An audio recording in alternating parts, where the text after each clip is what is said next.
I've had several of you ask me about doing barbecue, and my wife seems to think something's hilarious in the background. I don't know. But we had a little camera issue right before it came on, so I guess that's what she's laughing at.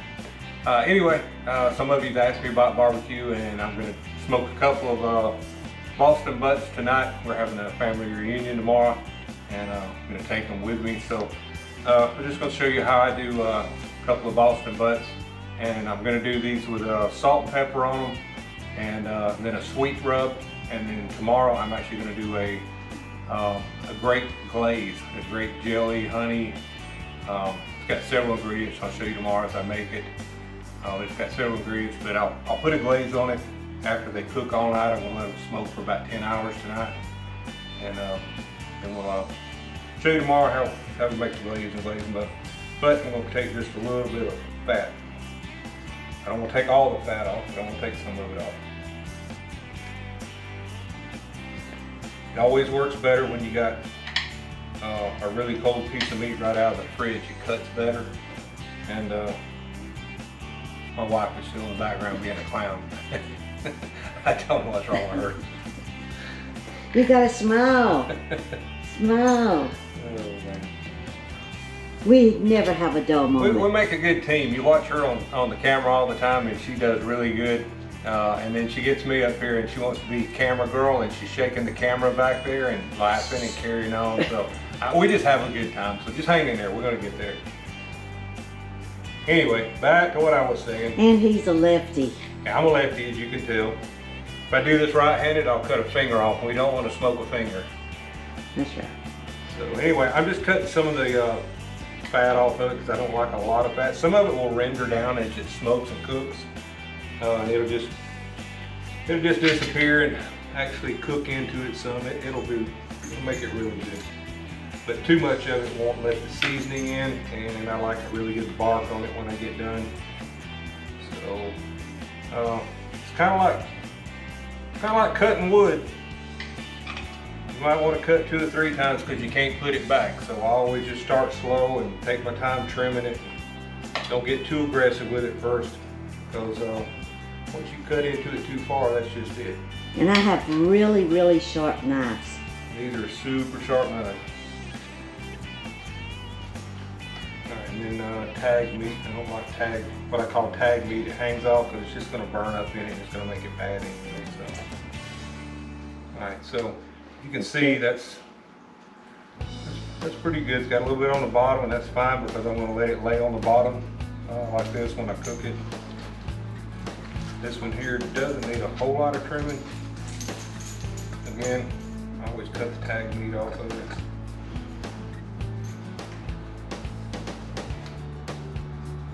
Trim up the fat a little bit.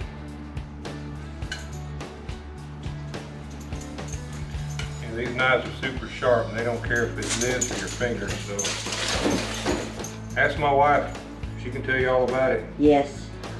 The first week we got them, I cut my hand every time I picked up a knife. Well, probably the first couple of weeks. Every time I picked up a knife, I'd cut my hand. A dull knife's dangerous once you learn how to use a sharp knife. With a dull knife, you'll push on it till you end up hurting yourself. Sharp knife, you just gotta be really careful around it.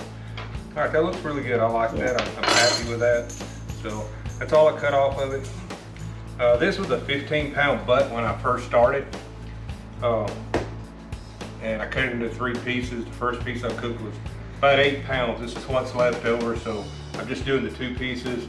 Normally I would end up with one about this size to do, which is about 5 or 6 pounds.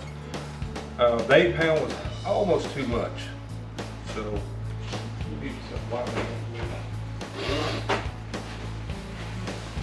okay, so all I really do on one of these to start one is just put salt and pepper on it to begin with. I always start with the salt. The salt will actually pull the moisture out when you go to put your rub on it.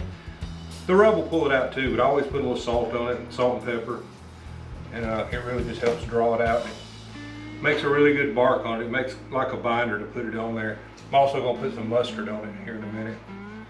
That's makes a really good binder too. But I will do that when I put the other stuff on it.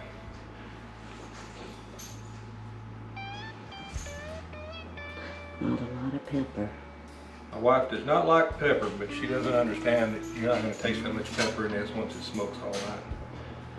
It just makes it good, so got a little carried away there. And in a minute, I'll have to stop the camera because I'm going to go into a sneezing fit, I'll guarantee you. Okay, so there's your salt and pepper. I'm going to take the extra off of here and I'm going to get the mustard and do a little slather on it. I'll wash my hands in the meantime, get this off, and I'll be right back. Okay, so I went and got the mustard. I'm using French's mustard. It doesn't matter what kind of mustard you use. Really, you just want to put it on to make a slather out of it. So this helps bind all the seasoning to it really well. You won't taste the mustard either whenever you cook it. For whatever reason, you don't taste mustard in barbecue. I don't know if it's a chemical reaction. I really don't know why it does it, but you won't taste it. So don't be afraid if you don't like mustard. Don't worry about it. You're not going to taste it. It just really helps hold all the seasoning to it really good and make a good bark on it. All right.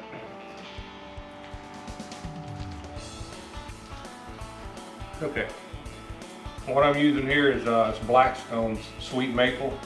It's really good. It's got maple in it, brown sugar, and some other goodness in it. Anyway, it's really good, so we're going to use that. And don't be afraid to put it on there. Cover it up. What smells? Do you smell it? You smell it? It smells good. You can smell the peppers too? Yeah, you guys won't know what I edited out, but I told you I was about to have a sneezing fit whenever I was doing the pepper. I was right. Happens every time.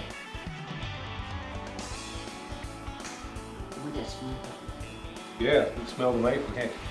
She's in the living room, she can smell the maple. Anyway, don't be afraid to be liberal with it. Put it on there, turn it up, get it on the sides.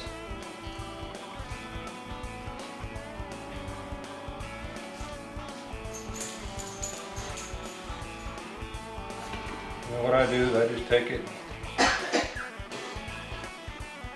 I think the pepper's getting to her. Yeah, that looks good.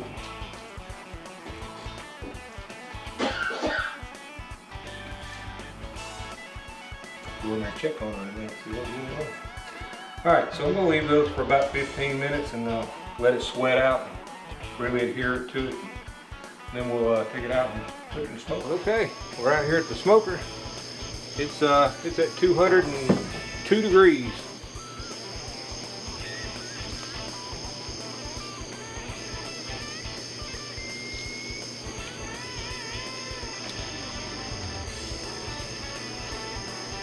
And I'm going to stick the probe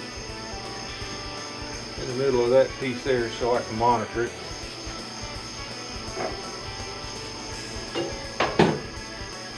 Board on the other smoker right there out of the way. Alright.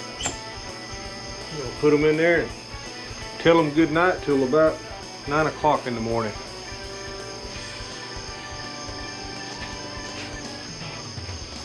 Now they look pretty in there, don't they? Alright, I will see you in the morning. We'll take them out and we'll get started on the glazing process. Well, good morning. It's 8 o'clock. I'm gonna check the butts and see how they did all night. The internal temperature says they're 171. It's about where I want them. Oh yeah, they look good.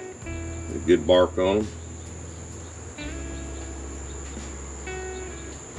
So we'll go in there and make the sauce now, and then we'll come out here and put the glaze on them. Let them stay in there for another hour or two. Then we'll take them out and see what we got. Good morning. This is the glaze we're going to make today. It's apple juice, grape jelly, honey, and brown sugar. The apple juice is 1 1/4 cups. The jelly is 1/2 cup. And the honey is 1/3 of a cup. And then the brown sugar is another 1/2 cup. We'll put all this into a saucepan. And and then we'll heat it up, bring it up to a simmer, and then once it's all blended together and melted together, let it cool back to room temperature, and then we'll use it for a glaze. So let me get started and I'll show you what it looks like. Alright, so we're just heating all the ingredients up, waiting really kind of for them to marry together, melt in together. I want to bring it up to a low simmer. Don't want to boil it, you just want to be a low simmer. Just make sure you keep it moving because it will come up into a boil really quick if you don't.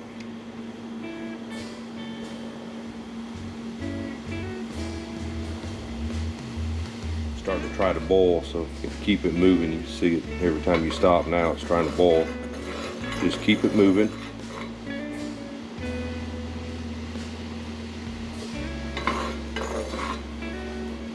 Alright, I'll turn it off.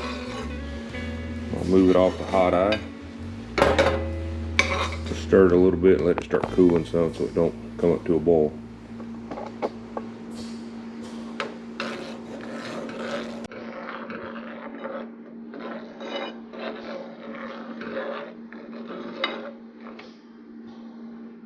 Okay, we're going to let that sit there and cool to room temperature. Usually 30 minutes, 45 minutes, something like that. And then we'll come back and see how it looks, see how it tastes, make sure I got it right. That is the recipe I use though, and it turns out really good. So, about 30, 45 minutes, I'll be right back. Okay, it's time to take them out and glaze them. We are at 175, that's perfect.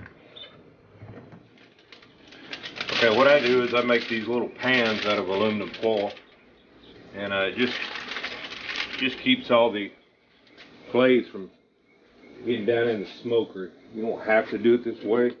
And what I've done is I took a old dishwashing soap bottle. I've cleaned it out a bunch of times, cleaned it out with vinegar and alcohol kind of stuff. Anyway, it's clean. So this is the glaze, and you can see it's very liquid. You can even spritz this if you want to. I just don't. It's just easy to do it this way, and you don't have to mop it and stuff. So what I do is I just put it on there. Again, I just pour it on. I don't worry about trying to brush it. You can see it's a liquid. It's not really pasty or anything. So I just put it on liberal. Any cracks and stuff, I try to make sure I get it down in it. I'll come back and do this again in about an hour. Again, you can spritz this or use a bottle like I do. The bottle is just easy and don't have to worry about trying to spray it. It's real simple. I like simple. Stick the probe back in. Wow, man, that probe falls through there like butter.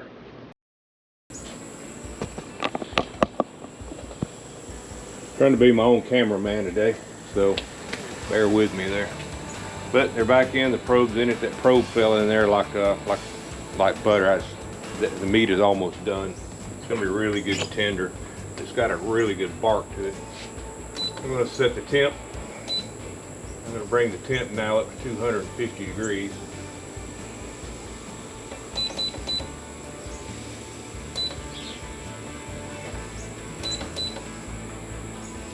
I'm gonna let it cook for an hour. So we'll come back and look at it in an hour, and I will put a little more glaze on it. We'll let it run for one more hour, then we'll take it off. I'm gonna make pulled pork out of it.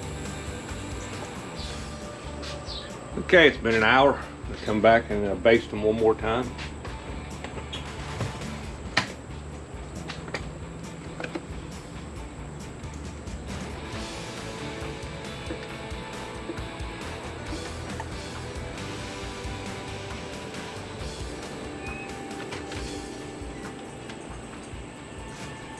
Oh, it smells good out here. Oh yeah. Now, that's the second basting on there. We'll close it back up for another hour. I'm going to increase the temperature to 275. That'll be done when I come back out the next time. Okay, we're ready to take it off. The internal temperature is at 202. I'm going to take it off and let it rest for a little while.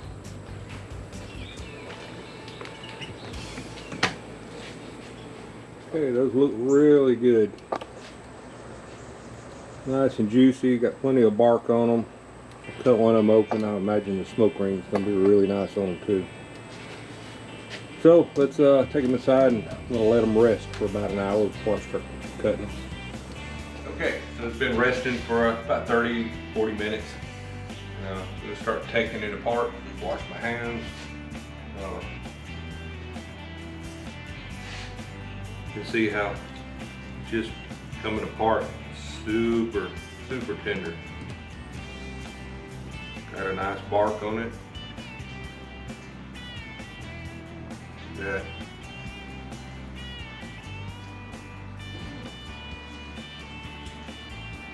Just so tender.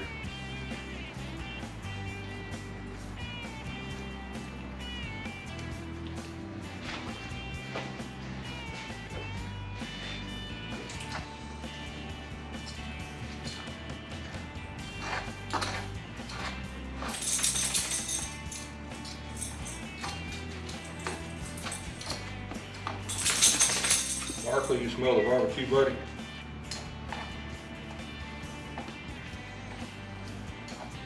You can see this is super tender. The forks are just falling through it. Tried a piece of it a while ago right before I turned the camera back on. It tastes really good. It's got a little sweet taste to it.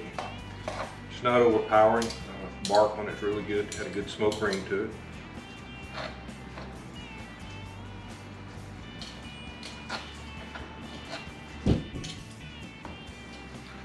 Trying to get it done. We're going to the family reunion here in about 30 minutes.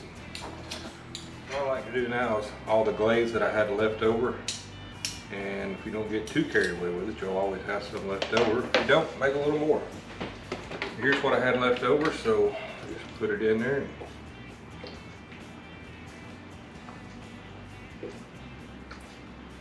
We'll make it really good.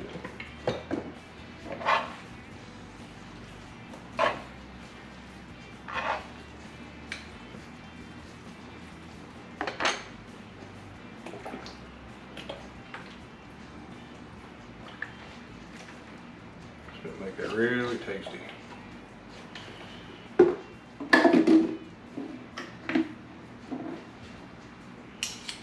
Alright, all I got left to do is put it in the pan and we're ready to go. Okay, so there you have it.